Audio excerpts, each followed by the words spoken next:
For more than 3 years, Iraqi refugee Omar Amin has been behind bars, first on terrorism charges that he's now beaten in 2 courts. But he's still being held as the United States tries to deport him.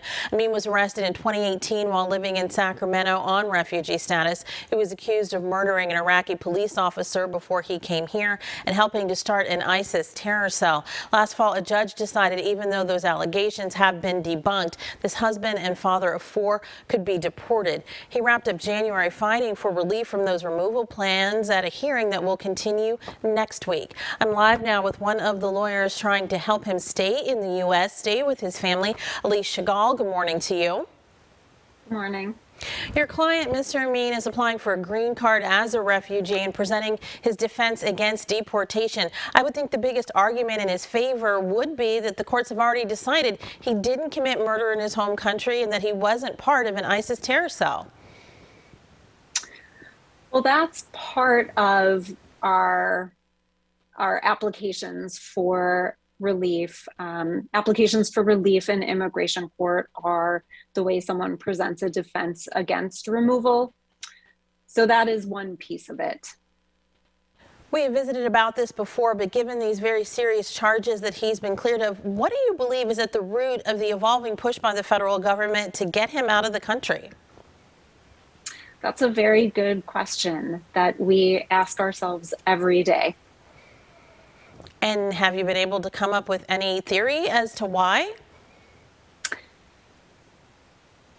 It's really unclear why they continue to push. But what we've seen in immigration court is that the government just keeps presenting the same information in different ways. And that information that alleges that Mr. Amin has ties to terrorist organizations and terrorist activities just is rife with flaws, and the evidence is really lacking. But the government just won't let go.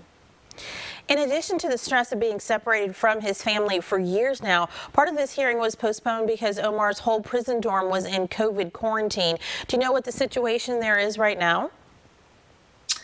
We have limited information through some of our immigration defense collaboratives. We know that there are more than 1 dorms within the detention facility that are under quarantine, and we know that no one who is in quarantine is able to attend their hearings, which is really problematic for people who are in custody. They're in ICE custody, and ICE is preventing them from attending their hearings, even though those hearings are being conducted via video teleconference in a private room. And so they're not even able to go singularly to a room and go ahead with these Zooms, which everything, including this interview, happening on Zoom as we all navigate the pandemic. Really, I can see a big hurdle there for what you're trying to do for Mr. Amin's case. Looking ahead to the continuation of the hearing that's set to happen next week, what to expect, what are your hopes here? And is the judge the presiding sole decider on these issues?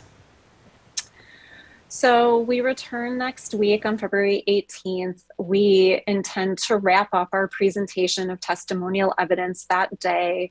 We have another expert testifying in support of Mr. Amin's claims for relief.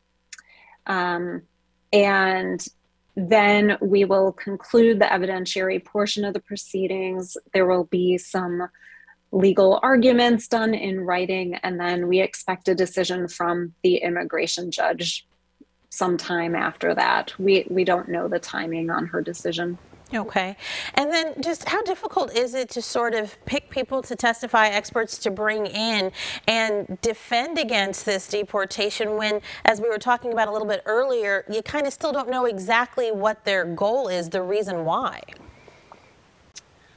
Well, the presentation on relief is slightly different than when we were defending against the charges of removability. While they're related, there are different legal theories behind each segment of the proceeding.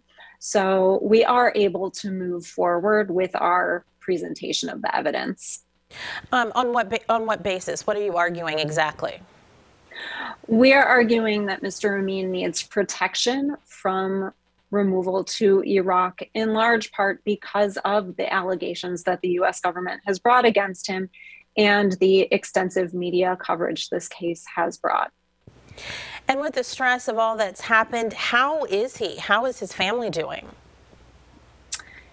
It's been tough. It's been really hard for both Mr. Amin and his family. They've been separated since August of 2018. But he is committed to proving his innocence and committed to keeping himself and his family safe. And if Omar is not granted a green card as a refugee, if he does not win in this round of hearings, is there any other avenue of relief?